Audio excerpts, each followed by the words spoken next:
जो मैसेज गया है वो सीधे ये जा रहा है और इस पर नेता प्रतिपक्ष अखिलेश यादव का अपना एक बयान भी आते जा रहे हैं, उनकी एक्टिविटीज भी आ रही हैं पॉलिटिकल, कि वो सवर्णों की तरफ उनका रुझान दिखाई पड़ना शुरू हो रहा है। तो ऐसे में भाजपा के लिए बहुत बड़ी एक कड़ी चुनौती होगी ये चुनाव। बन सकता है ये बिल्कुल बनेगा और ऐसे में मैं समझता हूँ कि कायस्थ समाज के ही प्रत्याशी को लखनऊ में उतारना पड़ेगा मजबूरन। जो प्रबुद्ध जातियां कहलाती हैं, ब्राह्मण और कायस्थ, ये लग रहा था कि वो थोड़े से नाराज चल रहे हैं। तो मुझे लगता है कि केवल लखनऊ ही नहीं, जितने भी प्रमुख शहर हैं वहाँ के प्रत्याशियों में जो चयन ज़्यादा संख्या में आपको नजर आएंगे, उसमें ब्राह्मण प्रत्याशियों की काफ़ी संख्या है। और लखनऊ में भी जो नाम चल रहे हैं उसमें कुछ ब्राह्मण प्रत्याशियों के नाम ज़्यादा आ रहे हैं, कुछ कायस्थ प्रत्याशी भी आ रहे हैं। उत्तर प्रदेश में उपचुनाव के बाद अब बारी है निकाय चुनाव की, और लोकल बॉडी इलेक्शन में सबसे पहले बीजेपी जो दांव लगाने जा रही है वो ब्राह्मण हो या कायस्थों पर। आखिर चूंकि मेयर का जो बहुत ही महत्वपूर्ण चुनाव है, ऐसे में क्या मानती है बीजेपी? हमारे साथ सीनियर जर्नलिस्ट जुड़े हुए हैं लखनऊ से। मैं आपको पहले उनका ताल्लुक करा दूंगा। प्रभात जी हैं सीनियर जर्नलिस्ट, शिवशरण जी हैं सीनियर जर्नलिस्ट, नवलकांत सिन्हा जी हैं सीनियर जर्नलिस्ट, और ममता त्रिपाठी जी हैं। हम इनसे पूछते हैं और जानने की कोशिश करते हैं कि आखिर क्या जो पूरे इस समीकरण बन रहे हैं इस निकाय चुनाव के, उसको लेकर क्या क्या मानना है। प्रभात सर, मैं आपसे जानना चाहूंगा, ये अब जो चुनाव है बीजेपी के लिए आपको लगता है कितना महत्वपूर्ण होगा ये निकाय चुनाव, क्योंकि इसके आगे 2024 भी है, और जो मेयर कैंडिडेट है उसके लिए बताया जा रहा है या तो ब्राह्मण या कायस्थों पर दाव लगा सकती बीजेपी? देखिए, निश्चित तौर पे जो उपचुनाव के परिणाम आए हैं उसमें 2-1 का परिणाम रहा, और विपक्ष के रूप में समाजवादी पार्टी की जो एंट्री हुई है वो निश्चित तौर पे भारतीय जनता पार्टी के लिए थोड़ी परेशानी का सबब है। और जितने भी आपके 16 मेयर थे या जो भी पार्षद थे वो भारतीय जनता पार्टी के थे पिछले बार, और इस बार उनके लिए बड़ी अग्नि परीक्षा है, क्योंकि ये स्थानीय मुद्दों पे चुनाव होता है, वार्ड का और मेयर का। सड़क है, खड़ंजा है, पानी है, बिजली है, ये है कि नहीं है, और कितना मेयर ने काम किया लखनऊ के लिए। तो निश्चित तौर पे भारतीय जनता पार्टी को अपनी सीट वापस पाने के लिए बड़ी मशक्कत करनी पड़ सकती है। और जो आपने कायस्थ और ब्राह्मण का एक इक्वेशन की बात की, निश्चित तौर पे देखिए, कायस्थ में एक बहुत बड़ी एक विधानसभा राजाजीपुरम साइड में है जहाँ से विधायक जीत के आते थे। ब्राह्मण में भी नाम चल रहा है, कोई डॉक्टर मिश्रा जी हैं, वो शायद यहाँ मेयर के प्रत्याशी हो सकते हैं, पहले दिनेश शर्मा यहाँ रहे काफी। तो निश्चित तौर पे ब्राह्मण और कायस्थ का इक्वेशन भारतीय जनता पार्टी बनाना चाहेगी, लेकिन आप पार्टी का इंट्रेंस यहाँ उत्तर प्रदेश में, आप पार्टी अब जो चुनाव लड़ने जा रही है, तो वो एक बहुत दिलचस्प होगा कि क्या बाइपोलर इलेक्शन होगा समाजवादी पार्टी और भाजपा के बीच में, या फिर एक तीसरी पार्टी आप पार्टी अपनी उपस्थिति यहाँ दर्ज कराएगी। सर, मैं फिर आता हूं आपके पास। शिवशरण जी, सर ये बताइए कि आपको लगता है कि जो बीजेपी है इस बार पुराने अपने रिकॉर्ड को छोड़कर कुछ नया करेगी, क्योंकि कहीं ना कहीं कायस्थों की भी मांग हो रही है, मेयर हो, उधर ब्राह्मण की भी मांग हो रही है, तो ऐसे में आपको लगता है इक्वेशन इस बार बदलेगा? इस बार जो दिखाई पड़ रहा है, जो चर्चाएं हैं जो जमीनी स्तर पर, तो लखनऊ में खास तौर से राजधानी है, और राजधानी में आज से नहीं बहुत लंबे अरसे से नगर निगम पे पूरा भारतीय जनता पार्टी का कब्जा रहा है। और इस बार जो बात उभर के आ रही है कि कायस्थ समाज जो है एकजुट हुआ है। अभी कल ही लखनऊ में बैठक हुई है सारे संगठनों की, और एक स्वर से मांग की गई कि भाजपा इनको, हमारे समाज के प्रतिनिधि को टिकट दे। और मैं समझता हूं कि ये भाजपा की सीट रही है और उससे लड़ाई सपा से होना है। और ऐसे में कायस्थ समाज को एकजुट रखने के लिए, पार्टी से जोड़े रखने के लिए, क्योंकि जो मैनपुरी का चुनाव बाई इलेक्शन हुआ है और उसमें जिस हिसाब से कायस्थ और खास तौर से ब्राह्मण और जो भी सवर्ण मतदाता हैं उन सब ने नेताजी को श्रद्धांजलि के रूप में वोट दिया है, लेकिन जो मैसेज गया है वो सीधे ये जा रहा है और इस पर नेता प्रतिपक्ष अखिलेश यादव का अपना एक बयान भी आते जा रहे हैं, उनकी एक्टिविटीज भी आ रही हैं पॉलिटिकल, कि वो सवर्णों की तरफ उनका रुझान दिखाई पड़ना शुरू हो रहा है। तो ऐसे में भाजपा के लिए बहुत बड़ी एक कड़ी चुनौती होगी ये चुनाव। बन सकता है ये बिल्कुल बनेगा, और ऐसे में मैं समझता हूं कि कायस्थ समाज के ही प्रत्याशी को लखनऊ में उतारना पड़ेगा मजबूरन। सर आते हैं। नवल सर, जिस तरीके से समाजवादी पार्टी है, आम आदमी पार्टी है, इसके अलावा कांग्रेस है, आपको लगता है कायस्थों को लेकर किस तरीके से अब लॉबिंग होगी? क्योंकि और भी दल हैं, शायद वो इस बारे में सोच रहे हो, क्या बीजेपी उनसे पहले समीकरण को फिट बैठा पाएगी निकाय चुनाव? देखिए, हम लोग को थोड़ा सा बैकग्राउंड समझना होगा। बीजेपी एक ऐसी पार्टी रही है कि जब से उसका उद्भव हुआ, 2 सांसद बने, तब से शहरों की पार्टी कहलाती थी। और जहां भी जो हिंदी बेल्ट है, जहां प्रभाव था बीजेपी का, वहां शहरी निकायों में बीजेपी का कब्जा रहा। लेकिन आप देखिए ना कि दिल्ली में जिस तरह से आप आई है और बीजेपी गई है, तो निश्चित रूप से उत्तर प्रदेश एक बड़ा राज्य है और लखनऊ, कानपुर, इलाहाबाद जैसे तमाम शहर हैं, बड़े शहर हैं जिनका प्रभाव रहता है। उसके बाद जो है लोकसभा चुनाव की ओर हम आगे बढ़ेंगे, तो बीजेपी इस मैसेज को कमजोर नहीं करना चाहेगी कि जो उनके जो परंपरागत वोटर थे उनमें कुछ फेरबदल हो रहा है, वो हट रहे हैं। जैसे बात हुई कि पिछड़ों को काफी कुछ मिला, दलित भी आप देखेंगे कि बीएसपी के बहुत सारे वोटर टूट के जो आए वो बीजेपी के संग आए। लेकिन बार बार ये लग रहा था कि जो 2 बड़ी जातियां, खासतौर से जो प्रबुद्ध जातियां कहलाती हैं, ब्राह्मण और कायस्थ, ये लग रहा था कि वो थोड़े से नाराज चल रहे हैं। तो मुझे लगता है कि केवल लखनऊ ही नहीं, जितने भी प्रमुख शहर हैं वहाँ के प्रत्याशियों में जो चयन ज़्यादा संख्या में आपको नजर आएंगे, उसमें ब्राह्मण प्रत्याशियों की काफ़ी संख्या। और लखनऊ में भी जो नाम चल रहे हैं उसमें कुछ ब्राह्मण प्रत्याशियों के नाम ज़्यादा आ रहे हैं, कुछ कायस्थ प्रत्याशी भी आ रहे हैं। आकाश सक्सेना भी रामपुर से जीत के आई हैं, तो उनको लगता है कि एक कैंडिडेट जिता दिया तो एक कायस्थ बहुत सीमित संख्या में है, उनको भी सेटिस्फाई किया जा सकता है, लेकिन ब्राह्मणों को भी सेटिस्फाई करना है। तो मुझको लगता है कि लखनऊ में ब्राह्मण या कायस्थ से किसी को यहाँ का मेयर का प्रत्याशी बनाया जाएगा। और अगर यहाँ से ब्राह्मण या कायस्थ किसी को बनाया जाता है तो किसी दूसरे शहर से जरूर एक प्रत्याशी रहेगा, लेकिन उचित प्रतिनिधि मुझको लगता है कि मिलेगा इस बार। सर, मान के चले, क्या बीजेपी ये मान रही है कि इस बार कुछ कायस्थ या ब्राह्मण के बीच होना चाहिए, जिससे कि जो कम्युनिटी है उसको जोड़ा जा सके? क्योंकि 2024 भी सामने है, तो बहुत कुछ इक्वेशन साधने की कोशिश कर रही है। देखिए, आप सोचिए ना कि बीजेपी मंदिर आंदोलन से उभरी हुई पार्टी है, और जिस समय ये आंदोलन पीक था तब भी बीजेपी उतनी बड़ी जीत नहीं दर्ज करती थी जितनी नरेंद्र मोदी के आने के बाद दर्ज कर रही है पिछले 2 चुनाव से। उसकी बहुत बड़ी वजह है कि बीजेपी ने पिछड़ों को भी जोड़ा है, और जो फ्रीबीज वाली स्कीम्स होती हैं उसका भी उनको परिणाम मिलता है। लेकिन शहरों में वो बहुत बड़ी ताकत रही है बीजेपी की, और खासतौर से शहरों में जो अगड़ी जातियां हैं। तो मुझको लगता है कि जो शहरों के चुनाव हैं उसमें अगड़ी जातियों, खासतौर से ब्राह्मणों कायस्थों को तवज्जो मिलेगी। ममता त्रिपाठी जी हैं, लखनऊ और दिल्ली दोनों जगह आप रहती हैं, क्या आपको लगता है, चूंकि इस बार जो बीजेपी का इक्वेशन होगा, आपको लगता है कि ब्राह्मण और कायस्थों को आगे किया जाएगा? चूंकि बहुत समय हो गया है, मुझे लगता है कि जिस तरीके आप लोग तो बहुत समय से हैं, कि कितना योगदान रहा है इन लोगों का, कायस्थों का या ब्राह्मणों का, या अब आगे सोचती है बीजेपी? देखिए, भारतीय जनता पार्टी के लिए, जैसा भी नवल भाई ने बताया, कि भारतीय जनता पार्टी की जो पहचान थी वो अगड़ी जातियों से माना जाता था कि ब्राह्मण और कायस्थ उसका इंटैक्ट वोटर है, और शहरी क्षेत्रों में खास तौर से भाजपा का एक प्रबुद्ध वर्ग जुड़ा हुआ था उनके साथ, उनका वर्चस्व था। लेकिन अभी 2014 के बाद से जब नरेंद्र मोदी जी आए और उन्होंने जिस तरीके से अपनी राजनीति की, पूरे देश में जिस तरीके से राजनीति की, उन्होंने पिछड़ों को एक साथ एकजुट करने का काम किया। अति पिछड़े, अति दलित की बात हुई। लेकिन ये जो उपचुनाव हुआ है अभी उत्तर प्रदेश में, जिसमें जो स्कोर रहा 2-1 का, उसके बाद से कहीं ना कहीं भारतीय जनता पार्टी के अंदर भी इस बात को लेकर चिंतन हो रहा है कि अगड़ी जातियों को इस तरीके से नेग्लेक्ट नहीं किया जा सकता है। क्योंकि पिछले आपने विधानसभा चुनाव में भी देखा, जिस तरीके से टिकटों का बंटवारा हुआ, उस पे लगा कि भाई कहीं ना कहीं योगी आदित्यनाथ के ऊपर भी ये आरोप लगते रहे कि वो राजपूतों को संरक्षण देते हैं या फिर वो ब्राह्मण विरोधी हैं। कहीं ना कहीं सोशल मीडिया में इस तरह की चीजें भी काफी उठती रही। तो अब उस छवि से अपने आप को बाहर निकालने के लिए भारतीय जनता पार्टी ये पूरी कोशिश करेगी कि ये जो अभी नगर निकाय चुनाव होने वाले हैं उसमें कायस्थों को खास तौर से, क्योंकि अभी आपने देखा कि जीएसटी को छापे को लेकर कितना बवाल हुआ कि जगह जगह जीएसटी के छापे तुरंत निकाय चुनाव के तुरंत पहले हुए, जिसमें 71 टीमें लगी हुई थी। कई व्यापारी संगठन खुल के बाहर आए, भारतीय जनता पार्टी के दफ्तरों का घेराव किया।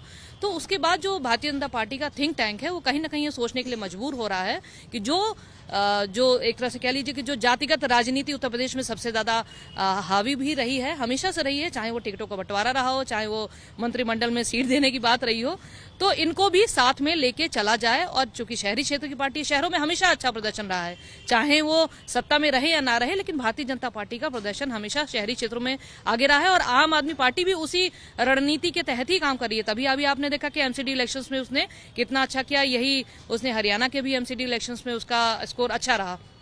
तो इस बार भी ये मान के चलिए कि निकाय चुनाव में ये सारी चीजें, मतलब इसका कह लीजिए कि पूरा कॉम्बिनेशन, पूरा एक कॉकटेल देखने को मिलेगा इस जातियों का, खासतौर से ब्राह्मण और कायस्थ जिनकी हम लोग अभी बात कर रहे हैं। इसके पहले का सेमीफाइनल का हाँ, कह सकते हैं, क्योंकि ये आम आदमी से सीधे तौर पे जुड़ा हुआ है। हर एक आदमी वार्ड में, पार्षद में, उसमें लोकल चीजें उसमें जुड़ी होती है ना, कि सड़क की प्रॉब्लम है, आपकी बिजली की प्रॉब्लम है, कूड़ा वहां पे गिरा हुआ है, तो इसमें ये सारी चीजें हैं। जबकि विधानसभा का चुनाव पूरी तरीके से कानून व्यवस्था के मसले पर था, लेकिन इसमें जिससे हम रोजमर्रा की जिंदगी से जो हम लोग दो चार होते रहते हैं, उन सारी प्रॉब्लम्स को हम लोग उसमें उठाते हैं। तो नो डाउट इसको कह सकते हैं कि 2024 के पहले भारतीय जनता पार्टी के लिए आम आदमी तक जाकर लड़कर उस सीट को अपने पाले में करने की ये लड़ाई होगी। सर, जिस तरीके से और भी दल हैं समाजवादी पार्टी हो, क्या आपको लगता है कि तो कायस्थों और ब्राह्मणों की लॉबिंग के लिए वो दल भी तैयार रहेंगे? क्योंकि चुनाव तो ये लोकल इश्यूज पर होता है बेसिकली, तो ये जाति जो है वो कितना महत्वपूर्ण रख रही है और दलों के लिए प्लस बीजेपी के लिए? देखिए, सबसे पहले तो अभी जो नए परिसीमन के आधार पे जो यहाँ आरक्षण की जो व्यवस्था की गई है, अभी जो सूची जारी हुई है, कई सीटें बदली हैं और जिस तरीके से कई सीटें आरक्षित कर दी गई हैं, तो लखनऊ के नगर निगम के चुनाव को लेके अभी हाई कोर्ट ने भी कल एक आदेश दिया है, अभी उसको रोक लगा दी है अभी। तो अब नए सिरे से ये सारी जो सूचियां तैयार करने के लिए कहा गया है हाई कोर्ट द्वारा, ये भी एक बहुत बड़ा फैक्टर है। और भारतीय जनता पार्टी, देखिए, निश्चित तौर पे उसके लिए ये बड़ा करो और मरो की स्थिति होगी, क्योंकि वो लोग यहाँ पे बहुमत में थे और एंटी कम्बेंसी जो होती है वो स्थानीय जनता के बीच में, आप लखनऊ में चले आइए, सड़कों पे अभी भी गड्ढे हैं। मैं तो ये पूछता हूं कि भाई ठीक है, राज्य के जो चुनाव होंगे 2024 में, लोकसभा का बड़ा चुनाव होगा, वो तो कभी इस मुद्दों पे होता नहीं है, वो राष्ट्रवाद के नाम पे चला जाएगा, कभी हिंदू मुसलमान होगा, राष्ट्रवाद के नाम पे चुनाव हो जाएगा। लेकिन जो ये नगर निगम के चुनाव होने हैं, ये भारतीय जनता पार्टी के लिए बहुत महत्वपूर्ण है। और कायस्थ और ब्राह्मण लॉबी पे जो आप बात कर रहे हैं, देखिए, ब्राह्मणों में यहाँ से प्रतिनिधित्व मेयर का रहा है, और ऐसी स्थिति में कायस्थों का भी प्रतिनिधित्व अगर आ जाता है, तो कुछ सीटें ऐसी हैं जो कायस्थ बहुल सीटें हैं, तो निश्चित तौर पे कायस्थ और ब्राह्मण का एक जो कॉकटेल बनाने की बात हो रही है, भारतीय जनता पार्टी किस चेहरे को लेके आएगी, कुछ चारों के नाम चल भी रहे हैं, लेकिन सबसे बड़ा उनके लिए मुसीबत होने वाली है कि यहाँ पे जिस तरीके से सफाई व्यवस्था, जिस तरीके से यहाँ सड़कें खराब हैं, जिस तरीके से यहाँ पे मेयर को लेके बहुत आलोचना हुई कि जो वर्तमान मेयर है उन्होंने कोई काम नहीं किया है, तो ये सारे जो दांव पेच हैं, विपक्ष समाजवादी पार्टी और भारतीय जनता पार्टी ने एक गेम और खेला है कि मुस्लिमों को अब हम जो है रामपुर सीट जीतने के बाद कि मुस्लिमों को हम टिकट देंगे, ये भारतीय जनता पार्टी का एक ट्रम्प कार्ड जो निकलकर सामने आया है। तो ये भी देखना होगा कि आखिर ये किस तरीके से, किस जातियों के आधार पर ये अपने कील कांटे दुरुस्त करती हैं। लेकिन विकास के नाम पे यहाँ चुनाव होगा और भारतीय जनता पार्टी के लिए बड़ी मुसीबत का सबब बनने जा रहा है। सर, इस गवर्नमेंट में लगातार ब्राह्मण और कायस्थों को एक हंसिए पे रखा गया है, माना जाता रहा है ये, और इस बार क्या आपको लगता है, चूंकि योगी आदित्यनाथ की सरकार थी, बहुत एलिगेशंस भी लगे, आपको लग रहा है कि इस बार ब्राह्मण और कायस्थों को टॉप प्रायोरिटी पे रखा जाएगा, चूंकि 2000 इलेक्शन को देखना है 24 को, और अब उनको मौका है कुछ चांस देने का, कुछ आगे बढ़ाने का? हाँ, देखिए, उत्तर प्रदेश के मुख्यमंत्री योगी आदित्यनाथ की प्रतिष्ठा इस चुनाव पर होगी। भारतीय जनता पार्टी संगठन अपनी जगह पे है, लेकिन क्योंकि ये स्मार्ट सिटी जो जिनका भारत सरकार द्वारा हुआ है, जिन जिन शहरों में स्मार्ट सिटी के हिसाब से बजट आया है, उनका धरातल पर काम कैसा योगी सरकार ने उसके अपने निर्देशन में करवाया है, उनके मेयर ने कैसे काम किया है, ये स्थानीय मुद्दे बनेंगे। और इसी का रहा कायस्थ तो ब्राह्मण का, देखिए, भारतीय जनता पार्टी सवर्णों की पार्टी रही है, और अब उसके सामने मोदी का जब से नेतृत्व आया है भारतीय जनता पार्टी पूरे देश में और उत्तर प्रदेश में, अब बैकवर्ड को उनको साधना है, क्योंकि उन्होंने दलित तो जो शेड्यूल कास्ट वोट है उसको तो काफी हद तक गांव तक उन्होंने जोड़ दिया है, और बैकवर्ड भी वोट आया है बड़ी तेजी से, लेकिन उसको रोकना है, क्योंकि जो विपक्ष का अखिलेश यादव अपना बैकवर्ड पॉलिटिक्स उनकी चलती आ रही है, उनको कमजोर करने के लिए भारतीय जनता पार्टी, इसीलिए जो हाईकोर्ट की बात आई है, इसलिए लिया, लोग गए, रिट गई, कहां से गई, कैसे हुआ, क्या होने वाला है। तो मैक्सिमम सीटें भारतीय जनता पार्टी खुद चाहती है बैकवर्ड को दी जाएं, लेकिन ये सवर्णों की पार्टी है, सवर्ण संतुष्ट पूर्णतया नहीं है, इसलिए इनको प्रतिनिधित्व दिया जाना इनकी मजबूरी होगी। सर, जो बात कही सर ने कि ये श्रवण की पार्टी है और कहीं ना कहीं संतुष्ट किया जाना चाहिए, आपको लगता है कि जो कायस्थ लॉबी है या श्रवण लॉबी है इस बार अपनी मांग उठा सकती है पूरी तरीके से, क्योंकि आगे 24 का जो इलेक्शन हो रहा है उसमें अब इन जातियों को भी कहीं ना कहीं आगे रखने की बीजेपी कोशिश कर रही है, और अगर नहीं रखती है तो कुछ रिजल्ट और होंगे। लेकिन योगी आदित्यनाथ जो यहाँ पर हैं, आरोप भी लगते रहे बहुत सारे उनके ऊपर इन जातियों को लेकर। देखिए, शिवशरण जी जो बात कही कि बीजेपी की पहचान जो है सवर्णों की पार्टी से थी, लेकिन अब वो बीजेपी नहीं है। अब इस बीजेपी में जो पिछड़ों की राजनीति है वो बहुत उभार पे आई है, और खासतौर से नरेंद्र मोदी युग में एक बड़ी पहचान बनी है। लेकिन देखिए, उत्तर प्रदेश एक यहाँ की सच्चाई जो है, यहाँ के जाति समीकरण एक बहुत बड़ी सच्चाई है यहाँ पे। और जो यहाँ के गांव के इलाके हैं, जो रूरल इलाके हैं, वहाँ पे जो है पिछड़ी जातियाँ और दलित प्रभावी हैं, और जो शहरी इलाके हैं जहाँ पे ज़्यादातर जो नौकरी करने वाले, नौकरी देने वाले लोग हैं, तो वहाँ पे अगड़ी जातियाँ प्रभावी होती हैं, जिसमें से चाहे वैश्य कह लीजिए, चाहे कायस्थ कह लीजिए, चाहे ब्राह्मण कह लीजिए, चाहे ठाकुर कह लीजिए। लेकिन जो ब्राह्मण जाति है वो मैसेज देने का बहुत तगड़ा काम करती है, और ब्राह्मणों का मैसेज अगर खराब चला गया तो वो राजनीतिक रूप से नुकसान भी दे सकता है कि अगड़े जो है वो कहीं फिसल के जा सकते हैं। क्योंकि मुख्यमंत्री हैं तो ये माना जाता है कि क्षत्रिय समाज संतुष्ट है, लेकिन बाकी जो अगले समाज हैं उनके सामने एक चुनौती है। और कायस्थों में भी चूंकि बहुत नेग्लेक्ट है, आप देश के पहले राष्ट्रपति डॉक्टर राजेंद्र प्रसाद थे, दूसरे प्रधानमंत्री लाल बहादुर शास्त्री थे, इस तरह तमाम नेता रहे, संपूर्णानंद यूपी के मुख्यमंत्री रह चुके हैं।